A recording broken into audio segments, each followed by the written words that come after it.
Bonjour à tous. On continue donc dans la révision des chapitres de l'année. On continue donc sur le troisième chapitre de la partie acquérie, les filtres. Alors, si une antenne capte des signaux, elle va les capter au fait plein de signaux en même temps, la Wi-Fi, la radio, le Bluetooth. Ce qui différencie ces signaux-là, ce sont leurs fréquences. Donc, il y a un mélange de signaux de différentes fréquences qui sont captés en même temps. Et un filtre va servir à quoi? Il va laisser passer les fréquences désirées et couper les autres. Si je veux écouter la radio, il faut un filtre qui va me laisser seulement les signaux de la radio. Les types de filtres qui existent.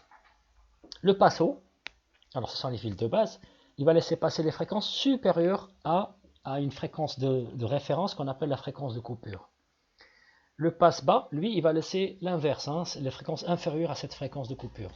Et on peut mélanger les deux et obtenir un passe-bande qui va laisser passer les fréquences comprises entre deux fréquences de coupure. Module et phase. Pourquoi on parle de module et phase? Parce que quand on applique un signal à un filtre, la sortie va avoir la même fréquence que le signal d'entrée. Sauf que son amplitude va être modifiée.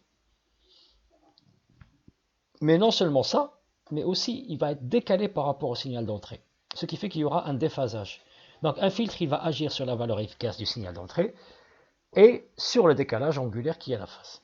Pour cela, on va simplifier l'étude et étudier le filtre en utilisant les vecteurs, la représentation complexe. C'est beaucoup plus simple que d'utiliser la représentation temporelle, parce que les additions, les soustractions sont plus simples en utilisant les vecteurs qu'en utilisant plutôt les expressions sinusoïdales. Voici donc l'équivalence entre la représentation vectorielle et sinusoïdale. D'un côté, on écrit un vecteur sur la forme A plus JB, et de l'autre, on écrit le vecteur V de t, enfin le signal V de t sous forme Vmax sinus oméga t plus phi. Si je veux déduire A et B à partir de l'expression du signal en sinus, V égale à Vmax cosinus phi, et A égale à Vmax cosinus phi, et B égale à Vmax sinus phi. Et si je veux faire l'inverse, tracer un signal, nous avons des paramètres que T0 égale à moins phi sur oméga, c'est l'instant de départ, et la période T égale à 2pi sur oméga. Maintenant, ce qui nous intéresse, c'est de trouver, on a dit, le module Vmax et le déphasage phi. Mais je ne vais pas les trouver à partir de l'expression temporelle, mais plutôt à partir de l'expression ici. Sauf que là, on ne les voit pas sur l'écriture.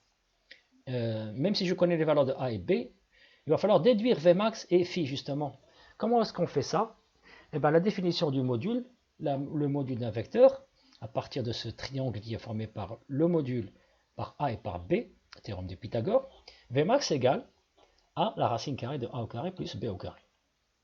En ce qui concerne la phase phi, connaissant A et B, je vais déduire donc l'angle phi, soit en utilisant le sinus ou le cosinus, ou bien la tangente. Le tangente de phi égale à B sur A, ce qui veut dire que phi, qui est aussi l'argument du vecteur V, c'est la tangente moins 1 de B sur A.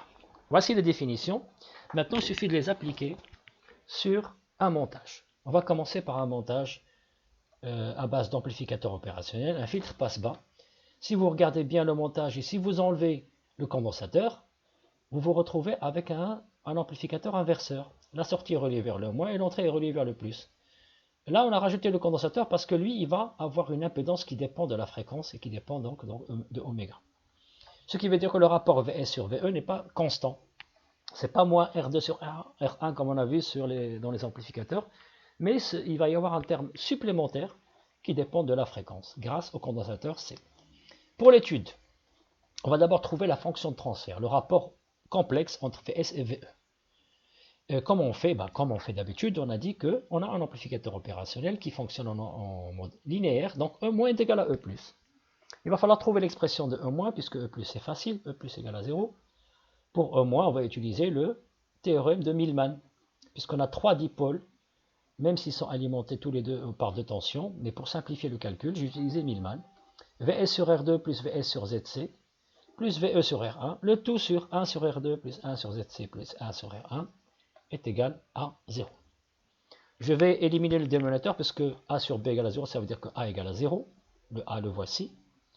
Je mets en facteur Vs, puis je vais mettre à droite de l'égalité l'expression Ve sur R1, ça deviendra moins Ve sur R1.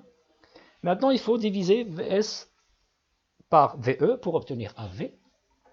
Et le terme qui est ici entre parenthèses, je vais le ramener et le multiplier par R1. R1 facteur de 1 sur R2 plus 1 sur ZC. Moins 1, donc il reste en haut. Maintenant, je vais mettre cette expression sous une forme standard, qui est la forme de n'importe quel filtre passe-pas, pour pouvoir utiliser la même étude, quel que soit le montage, il suffit de mettre une forme standard. Pour cela, je vais multiplier en haut et en bas par R2. Ça me donnera moins R2 en haut, et là, 1 sur R2 fois R2, ça donne 1. Et là, c'est R2 sur ZC. Le R1, je vais le monter en haut.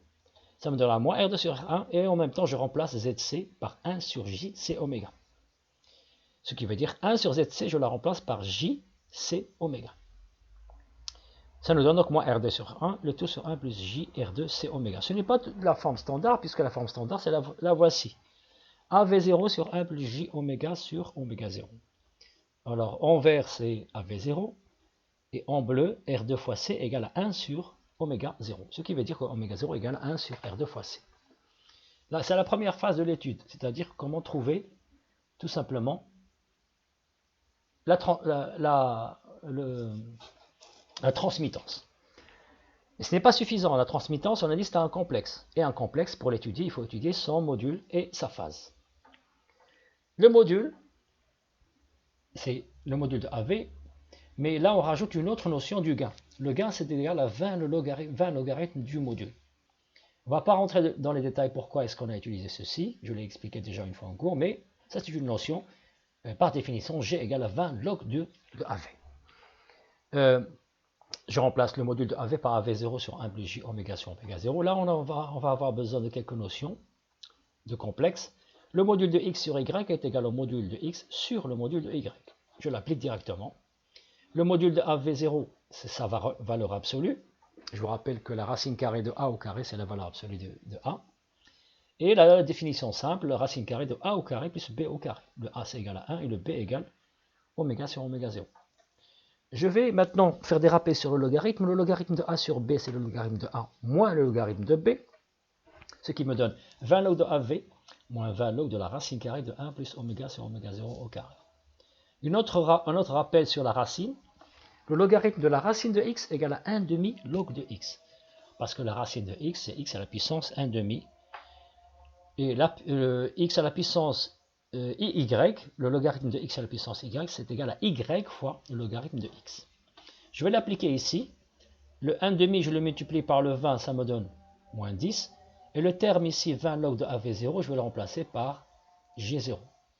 Donc voici G0, c'est 20 log de AV0. Et là, c'est l'expression finale du gain. On va maintenant tracer la courbe. Voici l'expression qu'on vient de trouver. Je vais donc donner, pour tracer la courbe, je ne vais pas donner des valeurs à oméga 0 à oméga, mais plutôt je vais calculer les limites. Lorsque oméga est très faible par rapport à oméga 0, si elle est très grande par rapport à oméga 0, et je vais calculer une seule valeur, c'est lorsque oméga est égal à oméga 0. Je vais les tracer ensuite sur la courbe. J'ai fait exprès de mettre tout à l'avance et puis de tracer petit à petit. D'abord, si oméga est très faible par rapport à oméga 0, je vais négliger le terme oméga sur oméga 0. Ça me donne donc G0 moins 10 log de 1. Et le log de 1, c'est égal à 0. Il me reste seulement G0 que je vais tracer ici. G0 est une droite. C'est l'asymptote lorsque oméga tend vers oméga 0. Vers 0, pardon. Si oméga est égal à oméga 0, je vais avoir log de 2, puisque 1 plus 1 va être égal à 2. 1 au carré égale à 1 plus 1, ça fait 2. Et le log de 2, c'est 0,3. Multiplié par 10, ça me donne G0 moins 3 décibels. C'est un point que je reporte ici sur la courbe. Oméga 0 correspond à moins 3 décibels. Maintenant, si oméga est très grande par rapport à oméga 0, je vais négliger plutôt le 1. Et je vais me retrouver par moins 10 log de oméga sur oméga 0 au carré. Je peux supprimer ce carré-là et le mettre à l'extérieur du logarithme. Ça donnera G0 moins 20 log de oméga sur oméga 0. Bien, à chaque fois que je vais multiplier maintenant oméga par 10, supposons que oméga est égal à 10 fois oméga 0, ça me donnera log de 10. Et le log de 10 est égal à 1. Ce qui veut dire que je vais obtenir G0 moins 20 dB. Si je prends oméga égale à 100 fois oméga 0, je vais obtenir log de 100. Et log de 100, c'est 2. Fois 20, ça donne moins 40 décibels. Donc je vais avoir une pente à chaque fois que je multiplie par 10, je descends. Multiplication par 10, je descends de 20 dB. fois 10 moins 20 dB fois 10 moins 20 dB, ainsi de suite. Et la courbe réelle va se rapprocher de ces deux asymptotes en passant par le point vert que j'ai tracé.